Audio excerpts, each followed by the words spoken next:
ప్రధాని మోడీ కీలక వ్యాఖ్యలు చేశారు. ఎవరెన్ని ఆటంకాలు సృష్టించినా దేశంలో సీఏఏ అమలును ఆపలేరన్నారు ప్రధాని మోడీ. సీఏఏపై కావాలని ఇండీ కూటమి తప్పుడు ప్రచారం చేస్తోందన్నారు. ఒక వర్గాన్ని బుజ్జగించేందుకే కూటమి ప్రయత్నం చేస్తోందని మండిపడ్డారు. ఎవరున్నా లేకున్నా సీఏఏకి అడ్డుండదని క్లారిటీ ఇచ్చారు.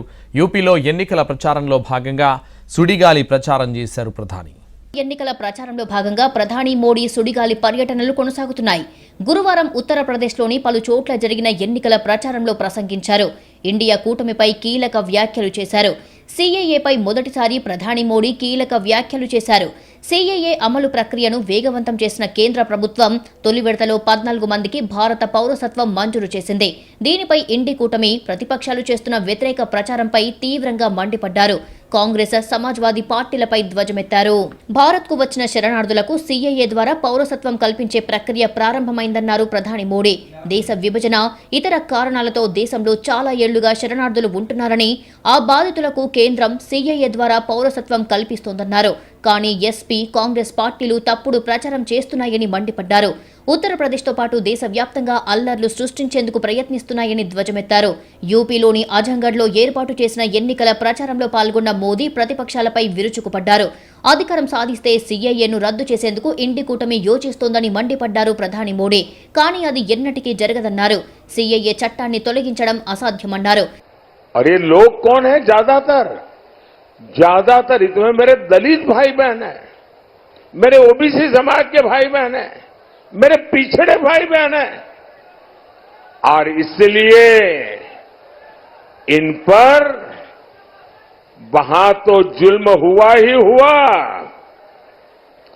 वोट बैंक की राजनीति में डूबे हुए यहां के कांग्रेस की सरकारों ने भी और उनके साथियों ने भी इन पर जुल्म करने में कोई कमी नहीं रखी. దేశంలో ఇండి కూటమి అధికారంలోకి వస్తే రాముడు మళ్లీ టెంట్ కిందికి వెళ్లడం ఖాయమన్నారు ప్రధాని మోడీ. టెంట్లో ఉన్న రామ్లల్లాకు భవ్య మందిరం నిర్మించిన ఘనత బీజేపీకి దక్కుతుందన్నారు. అయితే ఇప్పటికీ కూడా ఇండి కూటమి పార్టీలు రామ మందిరాన్ని ఒప్పుకోవడం లేదని వ్యాఖ్యానించారు. रामलला भव्य राम मंदिर में विराजित हो चुके हैं, लेकिन ये लोग अभी तक इसे स्वीकार नहीं कर पा रहे. सपा के नेता कह रहे हैं कि राम मंदिर बेकार है. कांग्रेस के शहजादे कोर्ट के फैसले को बदलकर राम मंदिर पर ताला डालना चाहते हैं और रामलला को फिर से टेंट में जीने के लिए मजबूर करना चाहते हैं. యూపీలో సమాజ్వాదీ పార్టీ నేతలు గూండాలకు, రౌడీ షీటర్లకు అధికారం ఇస్తారని, అంతా గూండాల పాలన నడుస్తుందని ఆరోపించారు ప్రధాని మోడీ. యూపీలో ఎన్నికల ప్రచారం నిర్వహించిన మోడీ బహిరంగ సభలో ప్రసంగించారు.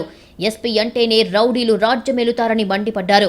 మళ్లీ వాళ్లకు ఓటు వేస్తే పాత రోజులు వస్తాయని ఆందోళన వ్యక్తం చేశారు ప్రధాని మోడీ.